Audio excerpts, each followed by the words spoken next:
네, 여러분 안녕하세요. 백진수입니다. 상하이. 네, 여러분들 주말 잘 보내고 오셨죠? 네, 또다시 이제 새롭게 한 주가 시작이 됐습니다. 오늘 월요일장도 나쁘지 않았습니다. 좋게 이제 마감이 됐고요. 누누이 말씀드리지만 아직까지는 시장에 뭐 새로운 악재가 이렇게 시장을 꺾을 만한 이런 상황들의 뉴스들은 안 나오고 있으니까 계속해서 시장은 지금까지는 긍정적으로 계속 보셔도 좋겠다. 이렇게 좀 먼저 좀 말씀을 드리고요.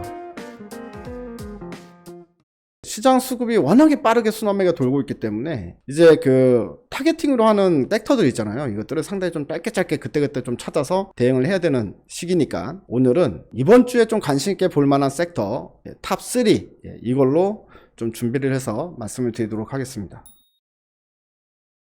일단 첫 번째 섹터는요, 바로 여전히 바이오입니다. 이 바이오 안에서도 mRNA 관련 섹터가 이제 첫 번째 관심 섹터다라고 말씀을 드리고요. 이번 주뿐만이 아니라 지난달부터 시작해서 계속 이제 델타 변이가 나오기 시작한 다음부터 mRNA가 더 부각받고 있는 상황이죠. 그리고 이 테마가 시장에 계속해서 지금 수급이 들어오고 있는 상황이기 때문에 이건 뭐 특별할 게 없는 내용이다. 하지만 오늘 또 새로운 소식이 나왔기 때문에 또다시 한번 반짝도 떠오를 가능성이 있습니다. 바로 지금 화면에 보이시는 이 소식인데요. 오늘 로이터에서 장중에 오후에 이제 속보가 나왔죠. 이거 아마 다들 대부분 보셨을 기사인 것 같은데 한국에서 화이자와 모더나와 mRNA 백신 10억 회분 국내 생산 협의 중이다라는 소식이 나왔습니다. 이런 소식은 결과적으로 또다시 국내에서 지잡기 놀이가 또 시작된다라는 거잖아요. 예전에 이제 우리 자율주행차 같은 경우에 애플이 애플카 생산하는데 이제 지잡기 놀이 막 하지 않습니까? 현대 기아차, 그다음 이제 LG전자 막 이제 왔다 갔다 하면서 지잡기 놀이를 했고, 지난번에 모더나 같은 경우도 국내 업체와 손을 잡고 MOU 체결한다라는 소식 나왔을 때도 이제 누가 될 거냐 막 지잡기 놀이 했듯이 이번에는 지난번에는 삼성바이오가 이제 DP 그러니까 충진 포장하는 그 계약을 체결한 데 이어서 이번에는 아예 생산, 그러니까 CMO죠. CMO나 CDMO 이 생산 협의 중이다라는 소식이 나왔습니다. 그것도 엄청나게 큰 양이죠. 10억 회분. 이거와 관련해서 또 지잡기 놀이가 또 진행이 될 가능성이 있습니다. 그래서 일단은 mRNA 섹터는 이번 주도 계속 관심을 가져야 되겠구나. 당연히 그렇게 생각할 수 있는 부분인 것 같은데요. 근데 여기서 보면 이게 힌트예요.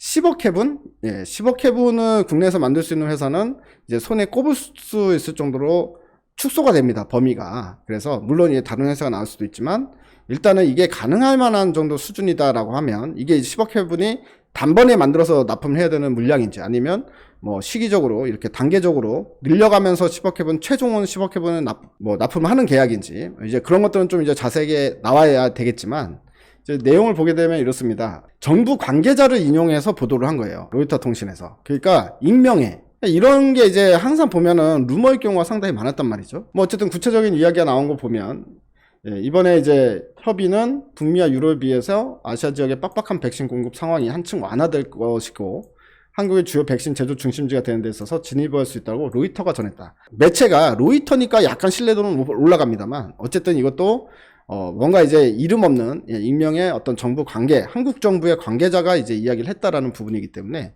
약간 이제 신뢰도 측면에서 한 70-80% 정도? 50%는 좀 넘어가는 기사 내용인 것 같습니다. 자, 그런데 여기서 보면은 어쨌든 이제 힌트는 10억 회분이잖아요. 이거 만들 수 있는 회사, 특히나 이제 mRNA를 만들 수 있는 회사. 가장 큰 후보군으로 제가 생각할 수 있는 부분은 한미약품이나 녹십자 정도일 것 같아요. 물론 이제 SK도 있고, 셀트리온도 있고, 삼성바이오도 있습니다. 근데 삼성바이오 같은 경우에는 DP 공정만 지금 할 수 있는 상황이고, 물론, 지금 현재 이제 새롭게 짓는 공장에는 mRNA 원료 생산 공장 시설까지도 짓겠다고 얘기를 했어요. 그래서, 만약에 이게 납품이 이제 내년이라면 충분히 삼성바이오도 물망에 오를 수 있는 부분인 것 같고요. 그 다음에 SK 같은 경우도 생산 시설은 충분하죠. 근데 이제 이미 아스트라제네카를 생산하고 있는 상황이니까 약간 이제 가능성이 좀 떨어지지 않을까. 물론 가능성이 있다. 이렇게 볼 수 있고요. 셀트리온도 마찬가지로 가능성이 있습니다만 셀트리온은 일단은 자체 생산을 하고 있고 자체 치료제를 만드는 회사니까 가능성이 좀 떨어집니다.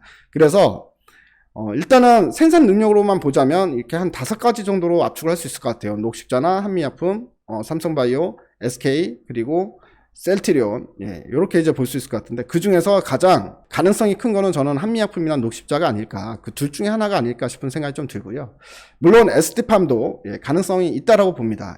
ST팜도 가능성이 있다고 보는데 ST팜 같은 경우에는 10억 회분을 당장에 납품이 못하는 기업이잖아요. 납품할 수가 없는 기업이고 10억 회분을 만들어서 납품하려면 이제 지금 짓고 있는 공장 말고 새롭게 사공장 증설 이야기까지 나와야 됩니다. 예, 그리고 그게 돼야지만 일단 한 번에 이제 10억 해분이 이제 가능한 수치가 되지 않을까 싶은 생각이 드는데요.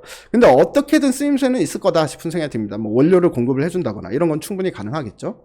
생산 체결은 가장 가능성 큰 거를 먼저 말씀을 드리면 이제 한미약품 녹십자, 그리고 그 다음 단계로 가능성이 큰 것들이 뭐 삼성바이오, SK, 뭐 셀트리온 뭐 요런 라인으로 좀 보시면 되지 않을까 싶은 생각이 좀 듭니다. 자, 현재 이제 이 델타 바이러스, 그 다음에 뭐 감마도 나오고 추가로 이제 계속 변형된 바이러스가 나올 텐데요. 이제 문제는 확산 속도가 너무 크다는 겁니다. 지금 우리나라도 지금 큰일 난 상황이에요. 특히나 이제 여기 보면 중국 백신을 맞은 국가들은 아예 속수무책으로 당하고 있다는 소식이 나오고 있습니다. 델타 변이가 지금 처음 생성된 지 2달 만에 이미 100개국을 공습을 하고 세계 곳곳에서 최대 확진자가 속출되고 있다는 소식.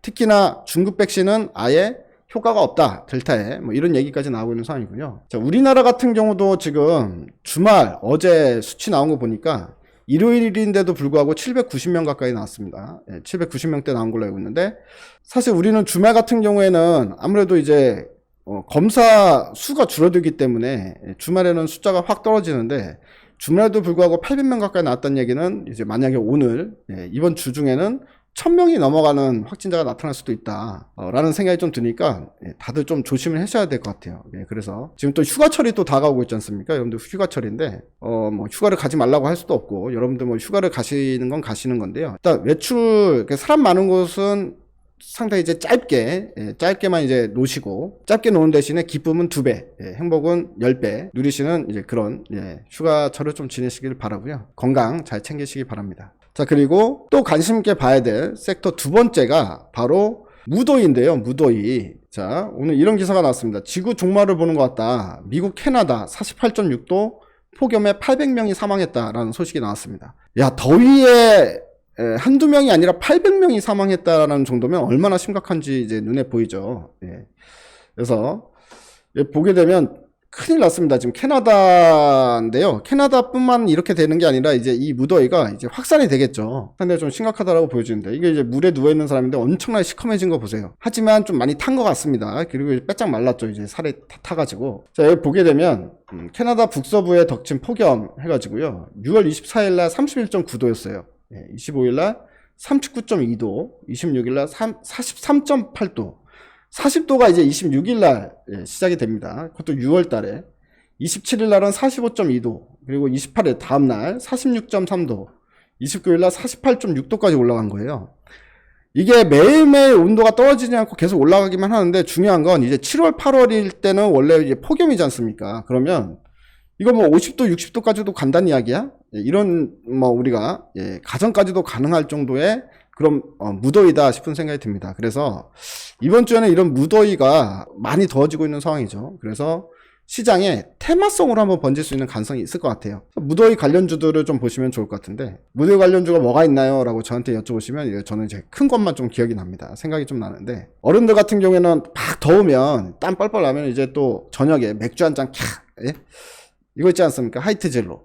근데 이제 중학생, 고등학생들은 아버지 맥주 마실 때 사이다, 콜라 이런 거 마셔야 되니까 롯데 칠성. 그리고 우리 어린이들, 우리 애기들부터 시작해서 우리 초등학생 어린이들은 아이스크림 하나씩 사줘야죠. 그래서 빙그레 이런 것들이 이제 무더위 관련주다라고 볼 수가 있을 것 같고요. 그리고 뭐 그 외에 에어컨, LG전자나 삼성전자. 근데 에어컨 무더위 테마에 LG전자나 삼성전자가 움직이진 않겠죠. 이런 것들은 참고하시면서 보시면 될 것 같고요. 그 외에 생각나는 거는 이제 뭐 닭고기 관련주들, 복날, 이거 관련해가지고 그런 것들도 이제 무더위 관련주로 보실 수 있을 것 같습니다. 무더위 관련주들은 일단 테마성으로 단기적으로 이렇게 시장이 한번 쭉 움직일 가능성이 있지 않나. 이게 왜냐면 너무 폭염이기 때문에. 그래서 이제 두 번째 섹터는 무더위 관련주로 이제 말씀을 드렸고요.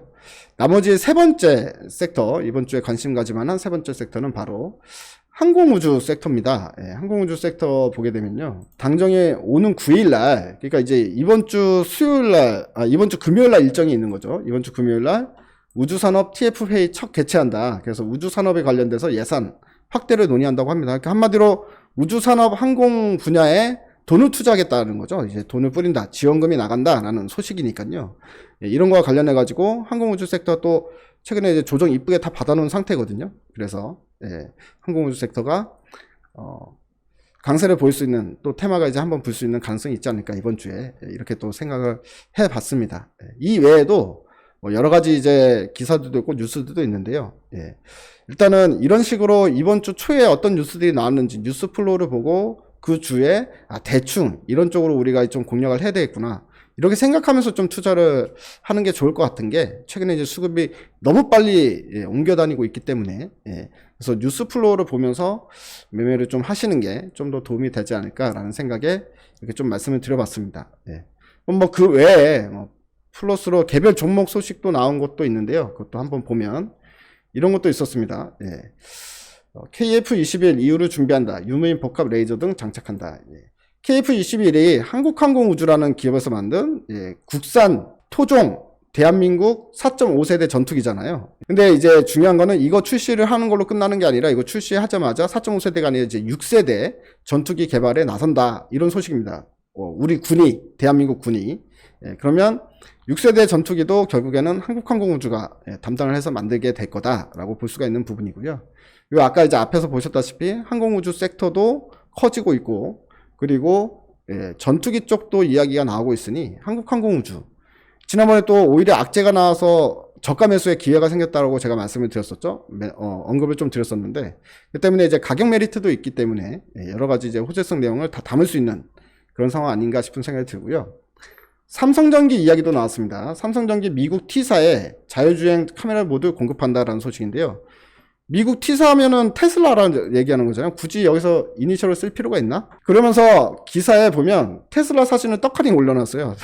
모델 S 사진을 떡하니 올려놨는데, 여기서 보게 되면 삼성전기가 지난해 연말부터 중국 텐진 공장에서 미국 테슬라사 공급용 카메라 모듈 양산을 시작했다. 앞서 삼성전자가 지난해 T사에 이미지 센서 공급 계약을 성사시킨 바 있다. 그래서 삼성전기가 생산하는 카메라 모듈에는 삼성전자 CIS가 탑재되고, 즉 이미지 센서가 탑재되고, 카메라 모듈에 들어가는 렌즈 모듈은 옵트론텍이 제작한다. 그러니까 이제 테슬라에 삼성전자의 이미지 센서와 삼성전기의 모듈과, 그리고 이제 그 삼성전기가 이제 완제품을 만들어서 이제 테슬라에 납품하는 건데, 그 안에 들어가는 렌즈는 옵트론텍이 제작하고 있다. 이렇게 이제 뉴스 플로어가 나온 거니까 이런 것들도 참고하시면 좋을 것 같습니다. 자, 이번 주 여러분들 모두들 역시나 대박 나시는 한 주 되시길 바라면서요. 오늘 방송은 업로드는 여기서 마치도록 하겠습니다. 모두들 대박 나십시오. 대바이.